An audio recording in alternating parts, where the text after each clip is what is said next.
Fala galera, meu nome é Felipe Elia e essa semana a gente vai falar de um texto que o Daniel Cosmo publicou no blog dele com o título de O que bons desenvolvedores do WordPress devem saber. Quando o Daniel me mostrou esse texto, eu achei que era a cara do canal, porque um dos objetivos do canal é exatamente esse: mostrar o que bons desenvolvedores do WordPress devem saber. O Daniel, para quem não conhece, também organiza a comunidade aqui de WordPress aqui em Curitiba e é o cara do Painel WP, que é uma newsletter semanal sobre WordPress, que se você não assinou ainda, faça o favor de assinar. Vários assuntos que ele abordou no texto já tem vídeos aqui no canal falando sobre, então quando a gente passar por algum desses assuntos, eu vou deixar o link, todos os links vão estar na descrição, mas também vai aparecer o thumbnailzinho aqui do lado, como sempre aparece. Antes da gente começar, deixa eu te lembrar de curtir o vídeo, assinar o canal e ativar o sininho para receber as notificações e compartilhar com seus amigos.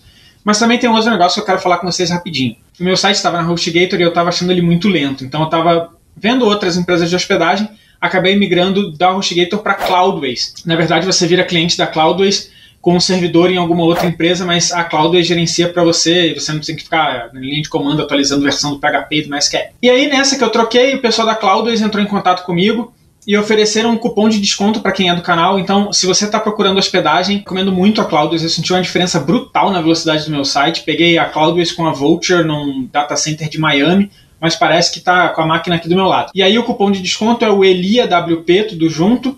E nos 2 primeiros meses você ganha 20% de desconto. É bem baratinho, uma pena que é em dólar, porque a conversão, né, tá essa maluquice.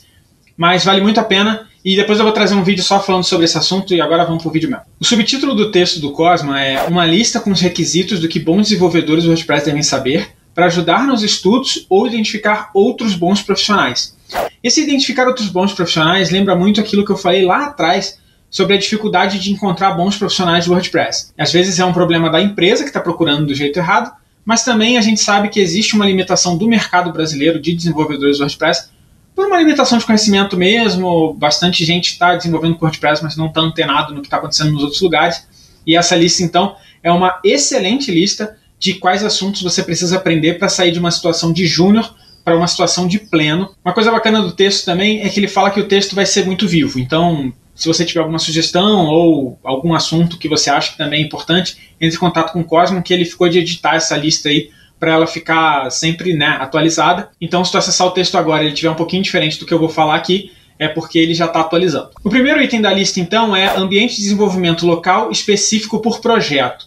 E aí ele fala um pouco daquela questão de você ter um ambiente XAMPP, LAMP, WAMP, né, com uma instância do Apache, com uma instância do MySQL ou MariaDB, para todos os seus projetos. Isso às vezes dá muito problema, porque o site que você está mexendo tem um PHP 7.3 e na tua máquina está 7.0, ou o contrário, e aí você não consegue reproduzir os erros que estão dando no cliente. E aí ele fala ali do Docker, que é a solução que eu uso, e que agora o core do desenvolvimento do WordPress também está usando. O WordPress tem um repositório que chama develop.svn.wordpress.org e lá estão as ferramentas de desenvolvimento do WordPress. Lá tem uma configuraçãozinha de Docker que roda o core do WordPress para testar e desenvolver o core, mas também serve bastante de ponto de início para você montar a sua própria imagem. Eu não vou me estender muito no assunto de Docker, porque tem bastante material na internet, mas eu tenho uma imagenzinha de Docker que roda o WordPress e também tem um ambientezinho que já chama MariaDB e tudo certinho. Depois eu vou tornar isso público. Quando eu fizer isso, eu boto o link aqui nos comentários ou na descrição. O link para a imagem eu já vou botar porque isso já está disponibilizado. O próximo item são padrões de código, que eu fiz um vídeo inteiro sobre isso, falando sobre linters, e é exatamente essa coisa de você melhorar a tua qualidade de código e como os outros te percebem como desenvolvedor, né? Exatamente por você seguir o padrão de código ou um padrão de código. Então ali ele fala sobre os padrões e tal, e a diferença é que as pessoas percebem de um código de alguém que segue um padrão e do código de alguém que só vai fazendo o código ali e depois para reler é um problema sério. O próximo item da lista dele foi sistemas de controle de versões, e aí eu já ouvi a desculpa aí de uma galera falando: não, mas eu trabalho sozinho, eu não tenho por que versionar e tal. Primeira coisa de quem trabalha sozinho e precisa usar um controle de versão, ele já deixa ali no texto, que é aquela questão do index2.php, index.php-original. A gente sabe, né, que muita gente está fazendo isso por aí. Eu vivi de freelancer muito tempo e mesmo trabalhando sozinho, eu versiono meu código, porque quando você versiona o código e cria um commit com aquela alteração, depois lá na frente, quando você precisar, nossa, eu sei que eu mexi nisso, mas não sei em que ponto e o que eu mexi para fazer isso funcionar, você vai nos históricos de commit daquele repositório e você vai achar exatamente o que você mexeu para fazer aquilo rodar ou aquilo funcionar ou aquilo que quebrou. Então, Mesmo que você esteja trabalhando sozinho, é muito importante que você versione o seu trabalho. Hoje em dia a gente já tem várias empresas que oferecem repositórios de graça. GitHub é repositórios privados de graça. Só você entrar lá com meia dúzia de clique, criar um repositório para você. E aí é só clonar, trabalhar e ficar dando commit e push para você não perder. Também serve de backup do que você está fazendo e também serve para provar para o cliente lá na frente, se der algum problema, ó, os arquivos que eu mexi foram esses aqui. Se você quiser uma versão de antes de eu começar a trabalhar, tá aqui. Isso te protege de muitas formas que parece besteira, mas vale muito a pena seguir. E aí ele termina ali falando, né, algumas coisas que considero importante saber. Fazer fork e pull request, usar branches e tags, lidar com conflitos ao fazer merge, escrever boas mensagens de commit. Se você acha que você não tem oportunidade nenhuma de aprender isso, eu vou te mostrar um negócio chamado Open Source. Softwares de código aberto oferecem sempre a oportunidade de você aprender como é que isso tudo funciona de graça. Aí você vai falar, tá, mas eu vou ter que trabalhar de graça. Sim, você vai ter que trabalhar de graça, mas isso vai te dar uma visibilidade em alguma comunidade, porque quem ajuda muito em alguma comunidade sempre ganha visibilidade, relevância, e ainda você vai aprender um montão de coisa. Vale super a pena, e por mais que você ache que essa agência que você está trabalhando hoje vai viver para sempre, às vezes não. E às vezes você vai se ver num ambiente ali que você está precisando arrumar um emprego novo e você não sabe o que a maioria das pessoas já estão sabendo faz bastante tempo. O próximo item foi domínio técnico sobre o WordPress.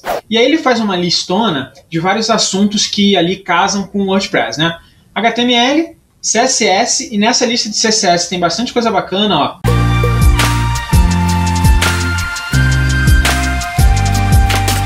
CSS Grid e Flexbox. Se você não sabe o que é Grid e Flexbox, eu recomendo que você não vá parar o vídeo, mas depois desse vídeo aqui vá procurar saber. Porque o que a gente fazia lá atrás com tabela e depois com uma porrada de float left, float right, que nunca funcionou direito, e position absolute e position relative e tal, esse CSS Grid e Flexbox fazem com a mão nas costas. Aquela coisa de tu pegar dois elementos que são duas colunas e elas têm a mesma altura, por exemplo, vem de graça no CSS Flex ali. Esse é um assunto muito bacana e que vale muito a pena ir atrás. Tem bastante material e hoje em dia a compatibilidade já é quase 100%. Então pode seguir aí à vontade e usar onde você quiser. CSS tem isso de engraçado, né? Tem muita coisa maneira, mas a gente vê agora, nossa, o cara tá fazendo um negócio super legal, vou usar também. Aí você vai ver a compatibilidade 50% dos navegadores. Aí não adianta.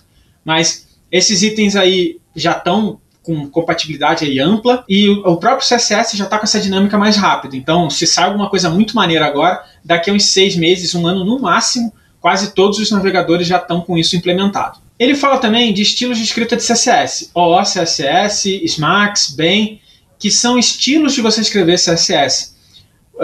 Um é mais orientado ao componente, o outro é mais ao que é comum para todo o site, né? E aí você vai fazendo as especificidades. No fim das contas, eu recomendaria um pouquinho de cada coisa, mas é importante que você entenda e conheça esses vários estilos aí, que já tem anos, mas o CSS normalmente é aquele irmão caçula, né? A gente vai tratando ali, isso aqui vai resolver, pá e tal. A Anissa Ferreira, inclusive, tem uma palestra muito boa que era CSS, Cansei de Ser Subestimado, falando sobre CSS e tal, é bem bacana. Se tiver link eu vou botar aqui embaixo, mas se não, vocês perturbem a Anissa no Twitter que ela disponibiliza. E ele fala de PHP ali, programação orientada a objetos. Naquela série sobre hooks tem um vídeo só sobre isso, né? Boas práticas de segurança, performance e desempenho, que é algo que você precisa saber muito bem, porque senão você está produzindo um código meia boca aí que podia ser bem mais rápido, mas que está demorando um tempão, está dando timeout, ou às vezes que está com uma brecha de segurança enorme, aceitando todas as variáveis que o cara botar no formulário qualquer chinfrim na internet, e você não está tratando nada disso. Então estão aí 2 bons assuntos para você correr atrás, 3, né? Orientação a objetos com PHP, boas práticas de segurança e performance. E aí ele fala do próprio WordPress em si. Eu estava conversando com o Daniel e fiz uma analogia que é o seguinte: para mim, desenvolvedor WordPress, na verdade ele é um desenvolvedor PHP que se especializou. Como um médico que é médico, mas virou cardiologista. Você precisa saber do PHP bastante, mas você também precisa saber das especificidades do próprio WordPress. E a lista dele é assim: ó. Estrutura de arquivos, diretórios e bancos de dados. E aí entra você saber o que é um banco de dados, como é que funciona, o que é SQL, né, o basicão daquilo tudo. E aí, lá no começo a gente falou de Docker, mas também é importante que você entenda servidor de arquivos. Apache, Nginx e tal. Não precisa virar o mestre da infraestrutura, mas o básico você precisa saber. Action Filters e Hooks, que tem uma série no canal só sobre isso. Custom Post Types, Taxonomies, que é ali o core do WordPress, né, a funcionalidade mais básica do WordPress. E aí vem funções e constantes genéricas, e ele dá 2 exemplos ali, WP List Pluck e Minute in Seconds, que são dois exemplos que estão naquele vídeo que eu falei sobre 4 dicas de WordPress. É um vídeo meio aleatório, mas ele continua muito bom, com dicas bastante atuais e vale muito a pena reassistir. Hash API e WP-Click também tem vídeo aqui no canal, para as duas coisas.